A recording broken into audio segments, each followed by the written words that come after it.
This is Canarsie, Rockaway Parkway. The next stop on this Brooklyn-bound podcast is Last Stop on the L. Stand clear of the closing doors, please. Welcome back to the Last Stop on the L. It's the boy Mayhem Mike. I got with me today, I got my co-host. What your name is? Wanda Sage eating this spicy ass chicken. Catch me on Twitter, Wanda Sage. I'm just still in shock that we're doing a podcast eating chicken. Like, this podcast cannot get any blacker at this moment. Yo, just got a watermelon in here? I noticed how he ain't say no. He ain't even say no. Shaba over here is every time we start, it's always Shaba. No, it's not. Yeah, I thought it was a chair. I don't know what you're talking about. Welcome back once again. We got a great show for you. We got a guest. Why don't you introduce who you is, lady? It's Young Juicy, coming to you live from the streets of Brooklyn, New York. Ooh, streets also of Brooklyn. repping Grenada 473. Bap bap. Oh, somebody's actually been shot. We gotta end this. The Grenadians don't play. This is what happens when there's so many Brooklyn people on the show. Someone says bop bop. Oh, somebody actually got shot. All right, show over. I take done. Wait, what's that? Harlem's still not a borough? That's Okay. not nice. I feel we gotta explain why we've been gone for a lot longer than we usually have. Don't Right. we? Have? was the Listen, reason. let's explain. Our last episode was recorded. It was fired. Fire. We went to go share it with you, and then in the post-production, we listen and go, nah.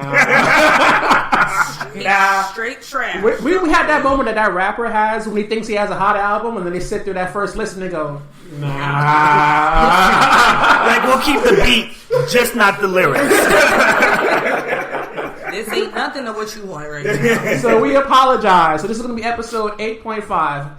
And as a courtesy to our loyal followers out there, we're going to give you twice the episode today. What's up? Ooh, aren't you special? Remix to Ignition.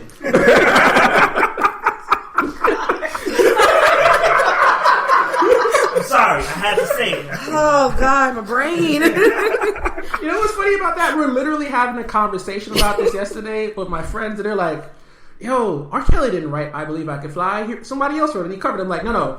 That's an R. Kelly song. Okay? Right. Don't you try to take this away from Robert Kelly that was written, produced, and performed by them. That's an R. Kelly That jam. was the original. That was every graduation's end song. Listen, no, there's two graduation songs. I Believe I Can Fly Them is the actual graduation song. Right. You know, I feel like Vitamin C just wrote that record and is like, I don't want to do another album again. I'm just going to do this and collect royalties for the rest of my life. I'm done with this shit. That's this shit forever.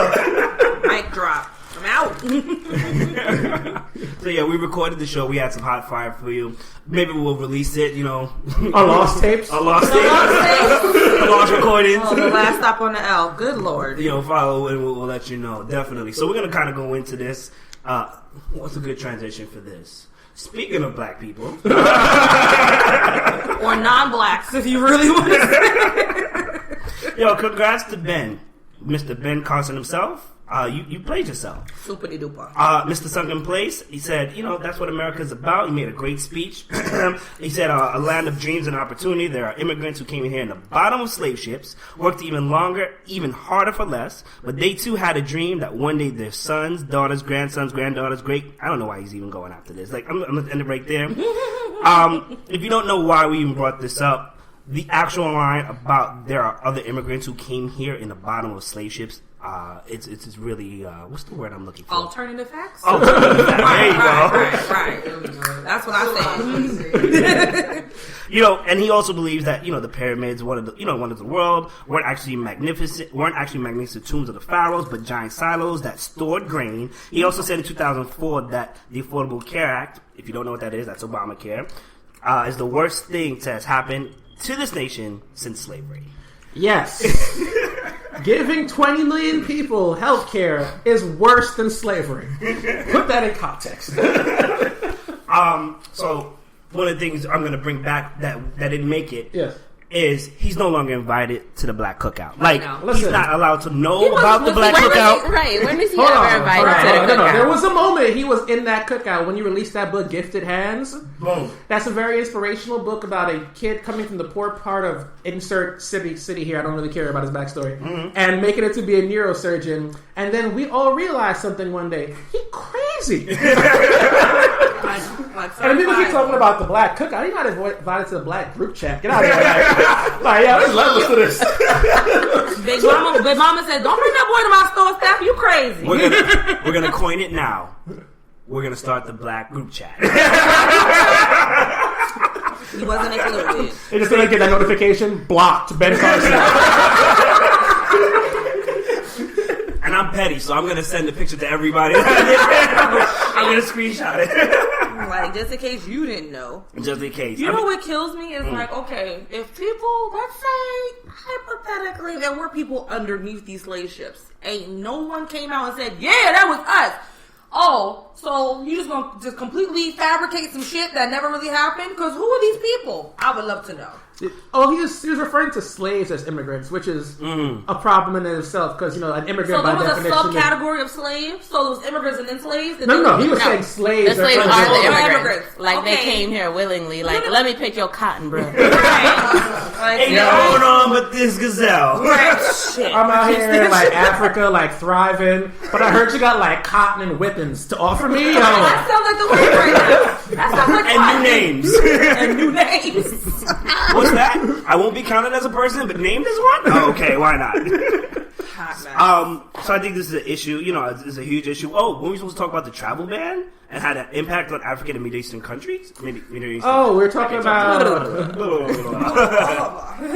You know what's interesting? Okay, I'm going to say this is very controversial. So, oftentimes, if you're an immigrant to the United States, if you are a non-black immigrant, actually, even if you're a black immigrant, one of the first things that they tell you when you come to the United States is actually to stay away from the black people. I'm being comfortable whether you're an East Asian, South Asian, Russian, it doesn't matter. That's one of the warnings you get. And even if you are from the continent of Africa, from Latin America, and you're black yourself, you still get that warning, right? Right. So, like, why are you bringing this up? Well, I'm bringing this up because now that Trump has kind of put us all back into that box of like, oh, no. Oh, yeah. Y'all Latino, y'all Asian. No, me not care. Y'all all unwanted. That's the category that he is labeling us as. Now, all of a sudden, people in certain communities have this conversation like, you know, the police kind of overstep their bounds every now and then. Really? That is an interesting discovery. Tell me more. Hashtag where your ass was at. Like, oh, now you want to be woke? I was woke 200 years ago, bro. Like, you mad late to this party. Like, Because I was reading this week about, like, so for example, I'll give you an example. So ICE agents, if anyone doesn't know what that is, that's Immigration and Customs Enforcement.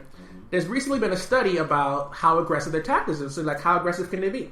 They've arrested, I think it's about 600 plus American citizens and attempted to deport them. See, like, what made them suspected of being like they were brown.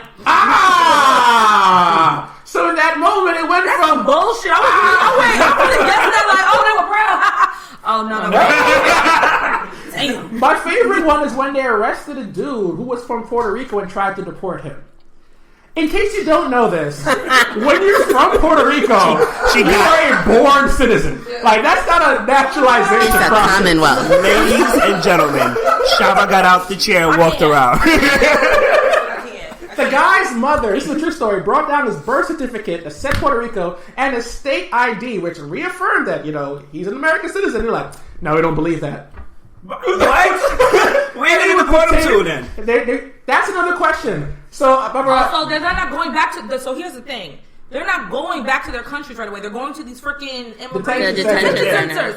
Guess what the fuck that is? Jail. A jail. And guess what they're doing? Free labor if they're there too long. Yeah, that's the beautiful part about it. So no one talks about the immigration debate is it's also a way to feed declining prison populations. Yep. Crime has been going down, people. There's less people in jail. A great way to put people back in jail is immigration roundup. So now you have people who are told to stay away from the black folks getting treated like them and going to jail. And there's this weird moment of just like, but I'm a doctor. I'm special. Now you just person of color in this room. different shade of brown in the Matrix. You're right a now. person of color with tools and weapons. Wow. Because there's even a story and this is true again, they're trying to deport 2 neurosurgeons. Oh yeah, in Houston, Texas. And then the hospital's like, there's 50 people they're responsible for that could die. And you're And like, they're like, oh, that's nice. oh, I don't even know, that sounds like a you problem. Yeah.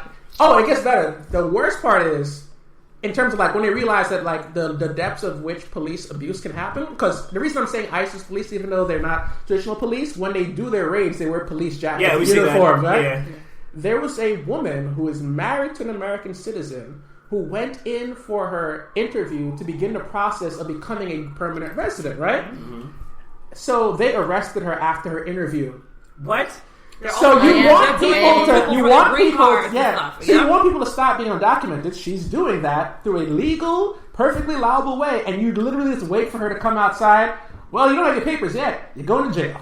Oh, catch-22. That's the laziest police work I've ever seen. That's like being a cop on the beat and just waiting outside the strip club. You know some shit gonna happen. You just know. You know. That's the laziest shit. Oh, you're drunk? Go to jail. Right.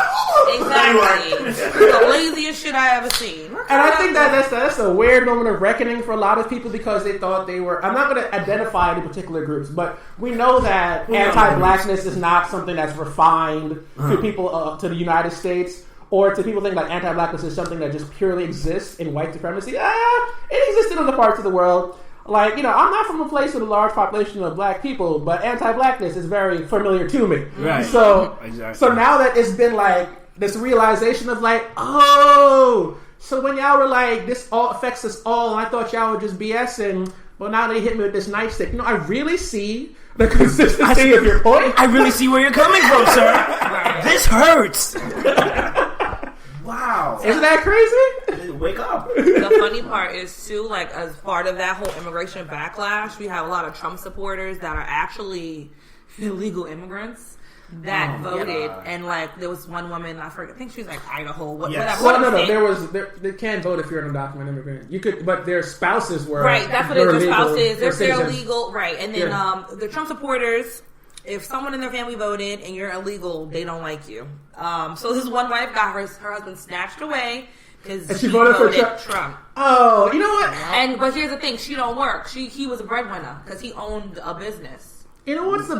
Listen. Why don't people think? No, I know you're gonna get to a point. No. No, but here's the thing: it's because they were so like he freaking brainwashed 51% of the freaking population. 58% of white women. See, exactly. Go ahead. The person in this story it's crazy. Just coincidental. But it's just like how many times have we heard stories of people that supported his no more Obamacare and all this other stuff, but yet you're on like damn near life support because of it. You're able to. So then when he takes it away, and obviously they do certain things to it now that disrupts, because it hasn't gone through, but it disrupts your plan. Yeah. What now?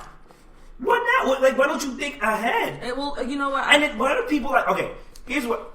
Right. I have answers. The onion on this shit is so serious.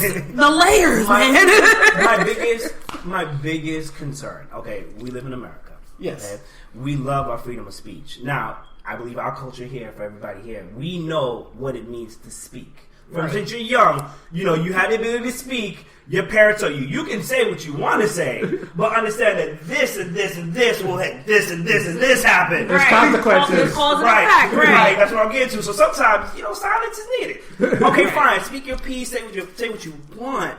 But if you're going to do something, have it make sense, and then be able to say why it makes sense logically.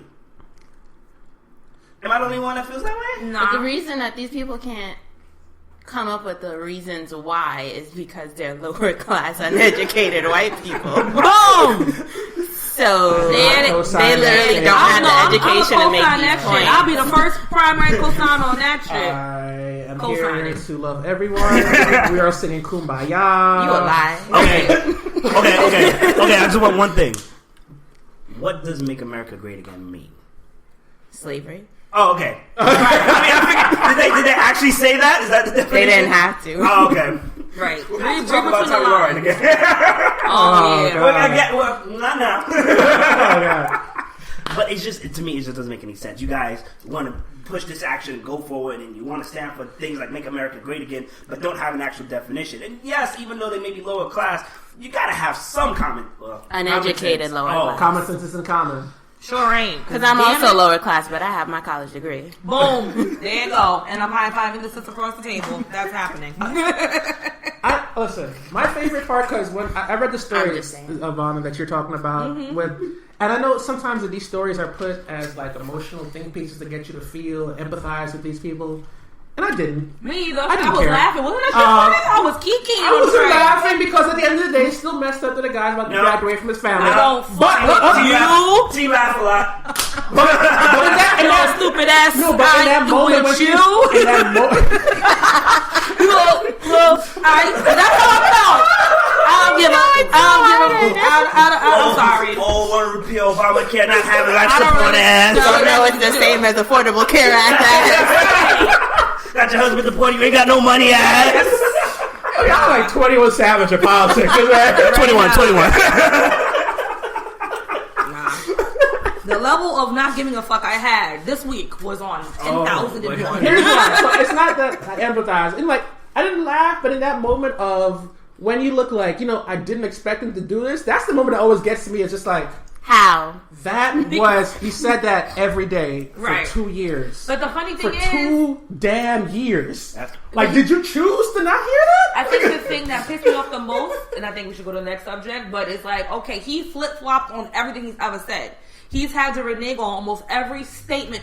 We're gonna overturn all this shit. You have to give him credit. Okay. But he hasn't always been like that. Before he was a politician, he wasn't like that. I don't care what before. I'm talking about what he's doing now. He's been consistent. Politician Trump, he's been consistently an asshole. Yeah, for 2 years. For 2 years, I hate immigrants in the White House. I still hate immigrants. That's consistency. That is consistency.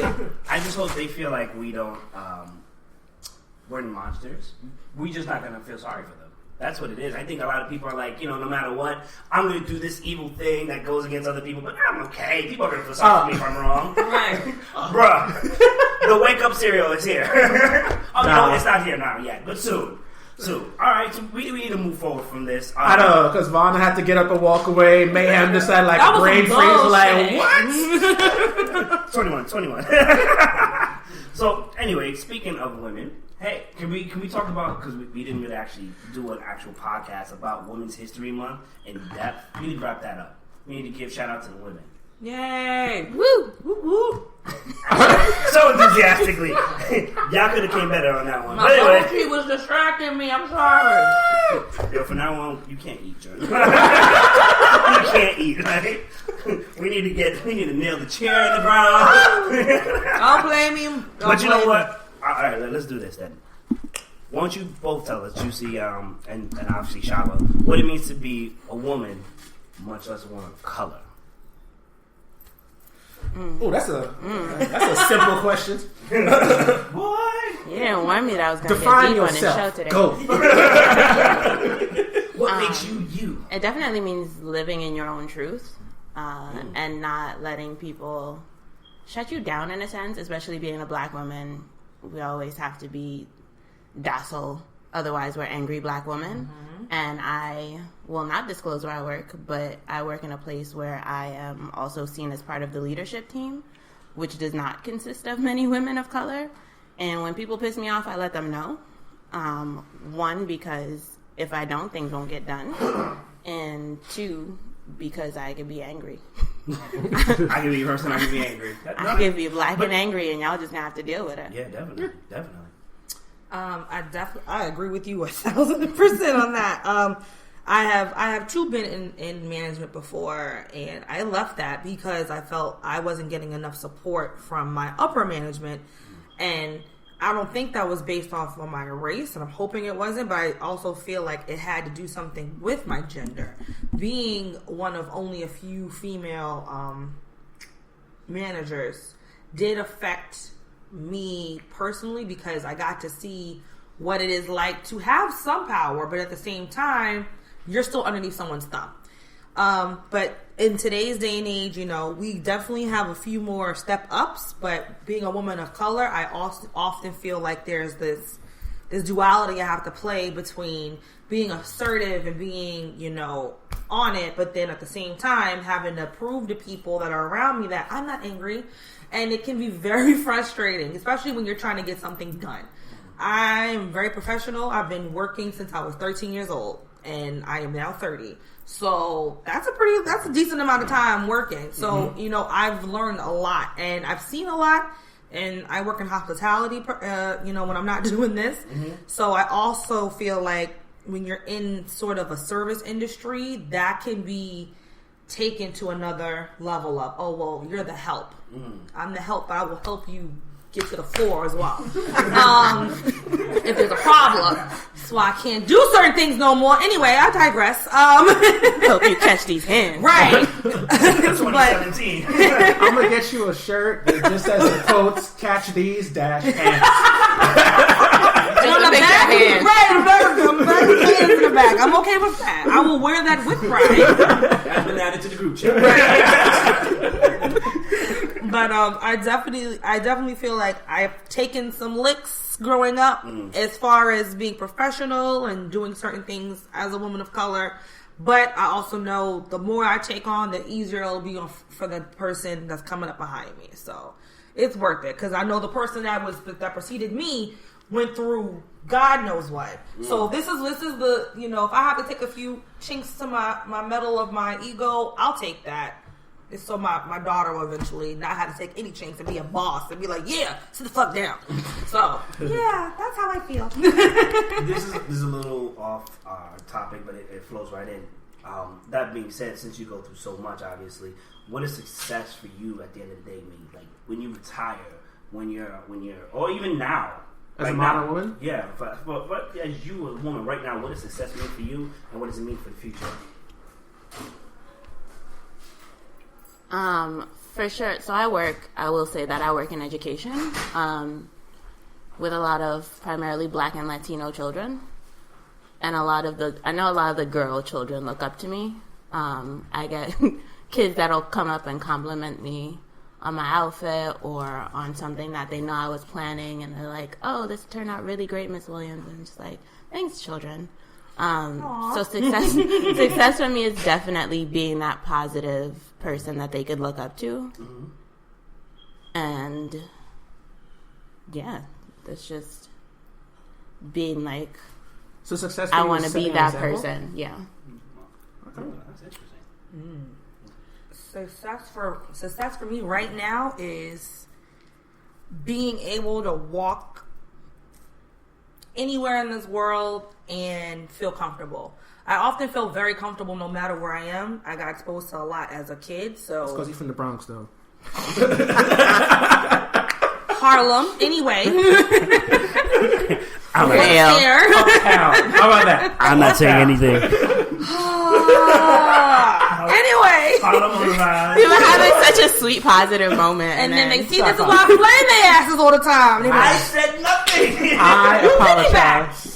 I said Harlem on the rise. you piggyback. I apologize. You asserted yourself. Listen, I apologize. Let's get back. see Black women's struggles. Right.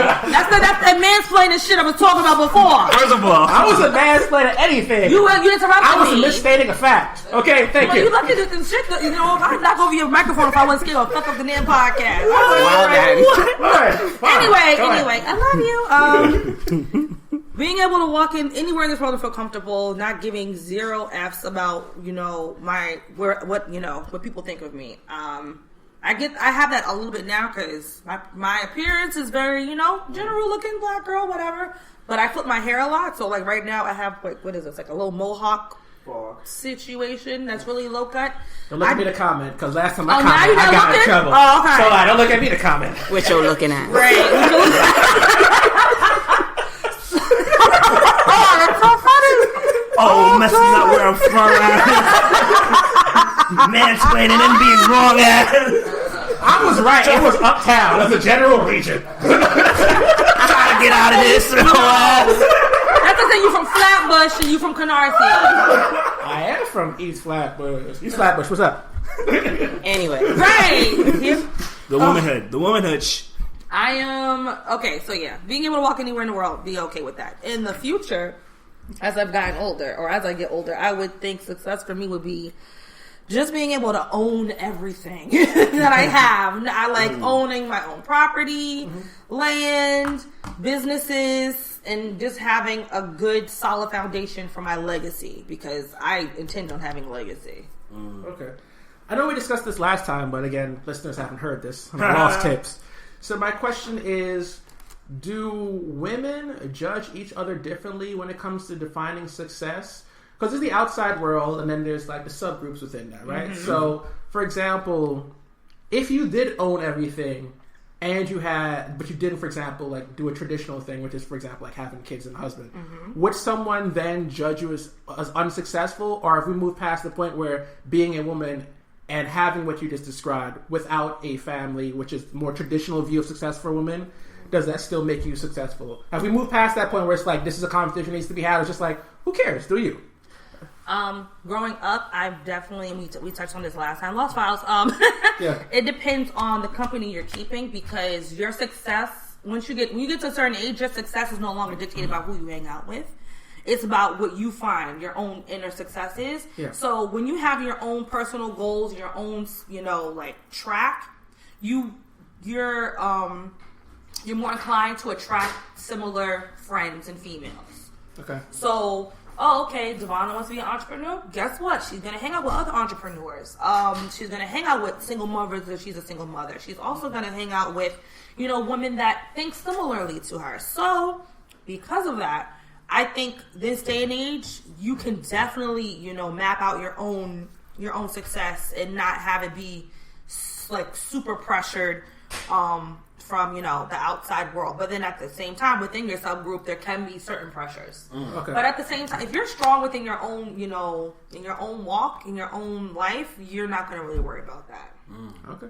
Yeah, the competition is definitely still there, but like Vonna said, it depends on the company you're keeping, and if you're with like-minded women, the competition doesn't even matter because you're pushing each other forward. Yep. Okay. That's a fact.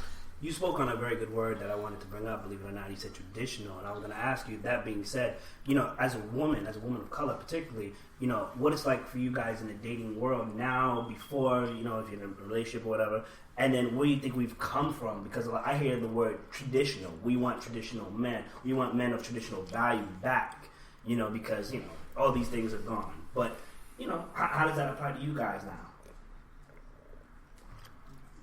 Don't speak all at once, I don't want to. You want to think on it? Yeah. Go ahead. Okay. Okay. So I have this discussion with my boyfriend often. It starts with how you were raised. I was raised in a very, very big female family.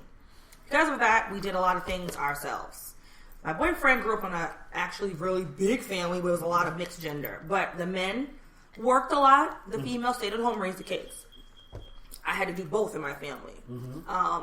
So getting with him, it was interesting because we clashed on certain gender roles, and I was like, "You're gonna cook too," and he was like, "Why? You're a chef." I'm like, "Because I don't want to cook every day." So, and we would clash, but then we've grown and we've found a nice happy medium.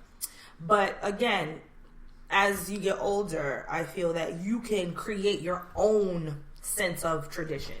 There's a lot of things that I love about how I was raised. There's a lot of things I hate about how I was raised. And the things that I like, I'm going to try to, implement them into when we have kids. Same goes for him. There's some things we still butt heads on, but it's all about compromise. In dating, I haven't dated in a long time. I don't like dating because dudes that date, I don't trust them. So I'm not going to talk about that. In the previous episode, I interrupted her thought because I said she's a widower. I'm shutting up. Oh, you remember that one, though? We've been listening to the Lost Tapes without everybody. We're trying to using it for freaking It wasn't Lost Tapes. No, wait a minute. Where's the index? Where is it at? It was like 2, 4. I don't know. I cannot. I mean, I'm raised West Indian, obviously, because I already bigged up Grenada. But my family is mostly women, and it's mostly women who make their own decisions and do whatever they need to do and have been single mothers, and even the mothers who are not single mothers are still the head of the family. But I've been in relationships where I've been both the dominant person and not the dominant person, and I think it just depends on your willingness to compromise. Sometimes the relationship is not worth compromising for, and so you just have to make that decision with the person you're with. Ooh, I like that one. Ooh, it's a good answer. It's a saucy. All right. Earlier this week, a big meme that popped out was about pretty much if your boyfriend pulls up to pick you up in the car and he got his homegirl in the passenger seat, you know, what do? What should be done? Why? Now, as a man, I was thinking, I took it as such like this. Let me hear this bullshit. And I got flamed for this, you know. I already know what you gonna say. Go ahead. Don't interrupt my thought. So pretty much. Table flip. So my whole thing is, you know, for me personally, I'm kind of removed from the whole importance of the passenger seat thing. For instance, if it's my best friend, people that know me, that are considered my best friend, I treat them like family. Yeah. For sure. You know what I'm saying? I don't give that out loosely. You know, Ocean's part of my family. So you're almost there. You know what I'm saying? I love you, Sha, but nonetheless, because you gotta give me that look. But finish your sentence already. Shade. No, all right. So pretty much, I wouldn't necessarily tell her to move unless it was a thing between me and my girlfriend, communication that we had before, like it makes her feel away. You know, because to me, all it is, it's a car. You're just sitting up front. You know what I'm saying? That's just it. You're just showing like, this is my spot. This is where I stay. You know, you're my girlfriend, or maybe my wife or fiance, whatever. That's already said. You know, that's already said. This is. I made it my best friend. I didn't make it like my regular friend. This is my best friend. They already know about you. They already met you. You know, and some people are like, oh, but you know, if she's in the back, she wants to talk to you, and you don't speak to people in the back. I don't know what kind of car you guys drive in. Right. How big my is the car's car? lit, you know what I'm saying? And then it's proximity and all this other stuff. But there's a big importance, and I think it's between women mostly. They come at men for it, but it's a thing between women as far as what it means. Yep. I agree. But can you guys expand on that? Because you know I'm a man. I'm the guy that drives apparently. So I can't even drive, so I'm doing me. Brooklyn people be like, I don't gotta drive. I'm about to pull up in the backseat. Juno. You sit in the front, like. It's definitely symbolic. Because people will see you, like, from the outside looking in, somebody in the car next to you will assume that the person sitting in the passenger seat is your mate. Mm-hmm. Okay. So if you're then in the back seat and the person next to you is like, oh, your girlfriend's pretty or whatever, and it's like, okay, but wait. That's not your girl. Right. Awkward. But like a general partnership, you're expected to be next to your partner. Yeah. Okay, fair enough. What about, right? There goes. What about if you have to drop off your girlfriend, all right, first? So you picked up, you with your best friend, you go pick up your girlfriend.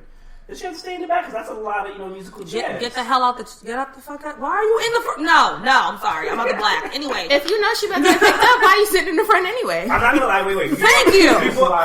So this is, no. Let me interject now. No. I was going to say one thing. I was going to say one thing.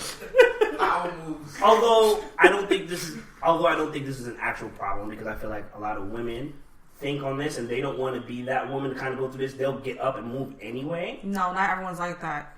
I said a lot. I didn't say all. But finish the sentence. I'm a chime in. I'm ready to this. Right. Hold it down. I'll just say once again, I think it's a communication thing that we need to speak on. You know what I'm saying? Once again, I really feel like if I was dating so-and-so, she, you know what I'm saying, she would do the same thing. If she was in that predicament, you know what I'm saying? Funny. If it was her, you know what? Go ahead. You interrupted my thought. It is definitely a female thing, because... Okay. And I don't know. I think it's a female to female and a guy to guy. Because how would you feel if that was you and you was like your girl roll up and homies in the front? You not gonna feel away? The backspace. No. Back seat is so much comfy. I wouldn't feel away because that's his best friend. And this is not me trying to make an excuse like, oh, I'm gonna get dropped off first. Once again, this is what it means to me. Mm-hmm. It's just the car. Right. And all that chair is a representation of... I looked at it as a security thing. You know what I'm saying? You're picking me up. Right. You know, we're still dating. Unless you're dating, you know, whatever. But if you're dating the guy... Okay, yeah. There's levels to this. Right. Yeah. But this is the way I just look at it plainly. If you're dating the guy, that I'm still going to mean the same person that I am. No matter where you are in the car. Right. But, you know, obviously, there's certain times. You know what I'm saying? It doesn't mean anything to me personally. I'm gonna say this, and I think this is gonna come out right. In American culture, because carving a car, especially in the city, is a luxury. So growing up, girls are always taught you got to get you a guy that's responsible, has a job, and it's a bonus if he has a car. Knowing that him having a car, you're the girl, shotgun. That's automatic. Right or down. That's automatic. You shotgun. So much so, and it's like this in my boyfriend's family. No one sits in the front. No one sits in the front if the dad is driving and it's the mom. Only Angela that's her seat. That's it. His brother. I've ridden in his brother's car hundreds of times. I have never been in that front seat. Never. His brother has. My boyfriend has been in that front seat. I have never been in that front seat. But me and the girl, cool. I know him for years. It's not like we have no problems, but I've never been in that front seat. And that's their energy around it, though, which is fine. That's your damn car. You pay the damn bills. Do you, boo boo? Right. But it is a thing. If you have, it's like an energy. Like, okay, if I see another female in what is perceived to be my seat, I'm gonna look at her, and out of respect, she should get the hell out the way. It's a thing. It's just, and it's weird because as you get, it's more of a thing when you're younger. As you get older, it really should just be, it should go without saying, especially if you're married. Right. That is forever your seat. Yeah. Forever, forever, forever. But I do think it's definitely a female to female thing. And you're real shady if you sit there, you can be like, oh, you wanna, I shouldn't have to tell you, should just know. It's really, it is odd. It's also always seen, like, if you're watching TV, the wife or the girlfriend is always in the passenger seat. That's right. That's actually, you know what? I didn't even think about that. Listen, the TV has taught me also that I was supposed to die traditionally before the woman. I have qualms about that, okay? You might still. We'll talk about this later. Oh, okay, that sounds prophetic. Okay, that sounds like a prediction. If I don't make it, Shaba and Juicy took me out. I brought this topic up because, once again, it kind of goes back to the whole traditional value in dating thing. You're talking about Mike Pence? Alternative facts. So, you know, there's a lot. I feel like there's a lot of things when it comes to dating on what a woman and what a man should be that we need to clear up as a culture, an American culture, not necessarily a black culture too, but, you know, definitely include that because there are a lot of things that should be said without supposed to be said, but they're not really clarified. Yeah. There's also a video that came out. I'll talk about this really quickly. The Fallen Angel, the soca singer, or whatever. I forgot who she was. Apparently, she dated, I think it was Buju. Then she went to Beanie Man. Supposedly, she's just shady. She's just one of those girls, right? She was performing. She took a man onto the stage. He was with his girlfriend, so she allowed it, you know. Yes. And she's singing with the guy, whatever. And then she started, you know, like dancing with him, with her back, you know, starts grinding. And then it gets a little intense. And the girlfriend gets up off camera, taps him, and was like, "No, this is mine." Brings him right back to the chair. And then of course, Fallen Angel's just that sounds like Boot Babe. Yeah. But funny. If you look at the beginning of the video, she pulls his arm before he even stands up. Oh. Because I see these things. Okay. Right. So But he got up anyway and was like, "It's fine." She warned him basically, like, right. "Don't go up there." See, and that's when y'all play yourselves. Y'all he got up there anyway. It sounds like a communication error. Right. She pulled the "you tried it" and pulled his ass off the stage quick fast. You guys are touching on something that I actually wanted to talk about because we're going to get a part 2. Do we still have time, Mayhem? Yeah, we got time. Oh, okay. So earlier this week there was a bit of a controversy Transition because king. This isn't politics. This is more of like having a conversation literally about the nature of relationships. But the vice president did an interview where they got profiled him and his wife's relationship, and he said 2 things that caused people to react. Number 1 is that he doesn't have meals with women by himself under any circumstances. And number you ugly. No, women who aren't his wife. Who aren't his wife. And number. That's still the same answer applies. Sorry, did somebody see that Jake Bus number?